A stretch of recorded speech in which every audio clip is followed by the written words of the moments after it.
आप कभी दिल्ली में आएंगे तो मैं आपको एक कप चाय भी नहीं पिला सकता, मैं ओपनली कह रहा हूं।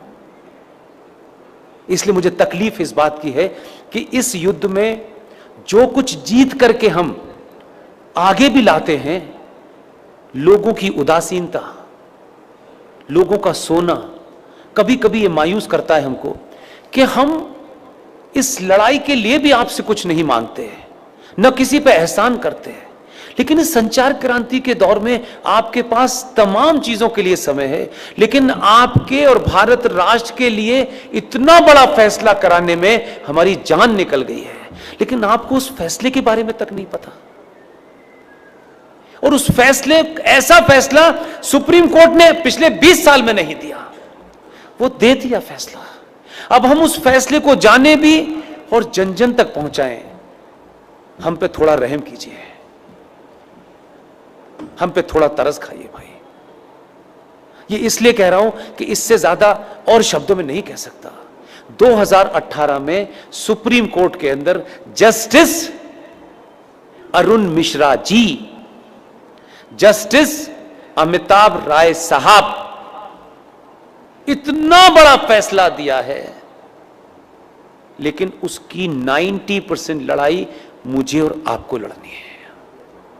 फैसला यह दिया है कि विष्णु शंकर जैन ने कोर्ट में खड़े होकर के कहा कि सर, माय लॉर्ड,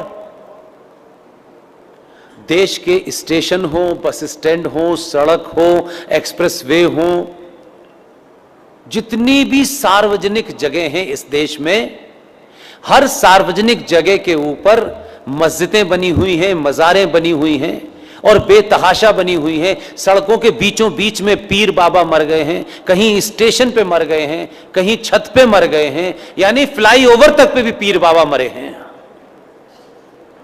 ये भारत के सार्वजनिक और सरकारी जमीन के ऊपर एक जिहाद चल रहा है ताकि कोई भी इनके खिलाफ न बोल सके। सुप्रीम कोर्ट के दोनों जजों ने हमारी पिटीशन को सुना और लंबी चौड़ी बहस नहीं की। हमारे सामर्थ्य के और हमारी जितनी ताकत थी, आप सोचिए कि हम किन किन चीज़ों से घिरे हुए हैं, उसके बावजूद भी यहाँ मज़ार है, वहाँ मज़ार है, इसका डॉक्यूमेंटेशन करने में हमने जितनी ताकत लग सकती थी लगाई। लेकिन हमारे पास ना इतना पैसा है कि हम देश में घूम घूम के यही काम करें। सुप्रीम कोर्ट ने एक फैसला दिया और फैसला क्या कहा है, उन्होंने रास्ता नहीं छोड़ा, इसमें अब कोई नया एंगल नहीं हो सकता।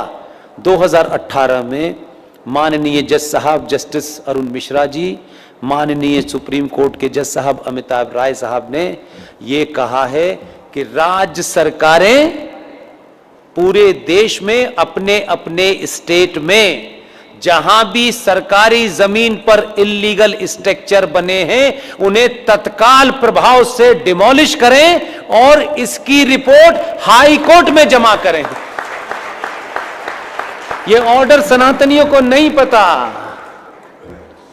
यह भी कोई जिहादी आपको बताने आएगा।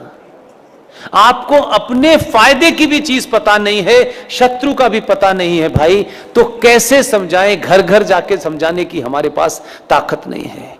इसके लिए मैंने अभी हल्द्वानी के अंदर एक मुहिम शुरू की और आपके यहां आने से पहले कर्नाटक में बीदर में रात के 1 बजे सभा में मैंने कहा, और आपसे विनती करता हूं, आप अगर कहें तो हाथ जोड़ दो, मैं हाथ भी जोड़ने के लिए तैयार हूं कि पुष्पेंद्र कुलश्रेष्ठ, क्योंकि वही एक चीज वेरीफाइड है और वेरीफाइड नहीं है। आप अपने शहर में जाएं, पिकनिक पे जाएं, आपको इतनी सेल्फी लेने की आदत है, अच्छी बात है। जहां भी जाएं, मज़ार आपको, मस्जिद आपको सड़क पे कहीं नजर आए, कार बराबर में रोकिएगा, उसके साथ बैठ कर के एक सेल्फी लीजिएगा।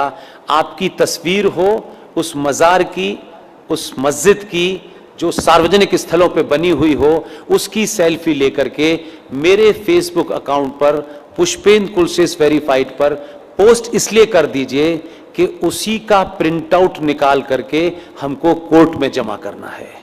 इतना आप करेंगे तो ये कम से कम, मैं ये मानता हूं, बहुत बातें मैंने कही, बहुत आपने सुनी, पहले भी सुन चुके। बहुत लंबी लड़ाई है। जो लड़ाई हमारे सामने है, जिसमें हम जीत गए हैं, उसको लागू करने के लिए कल हमारी 16 जनवरी को प्रयागराज कोर्ट में डेट है। हम सड़क पे चलते चलते ये भी कर रहे हैं। इतनी तो कम से कम आप भूमिका निभा सकते हैं, अपने लोगों से कहिए निभा सकें। और इन तमाम सारे अकाउंट्स, चाहे वो पुष्पेंद्र पुलसिस वी सपोर्ट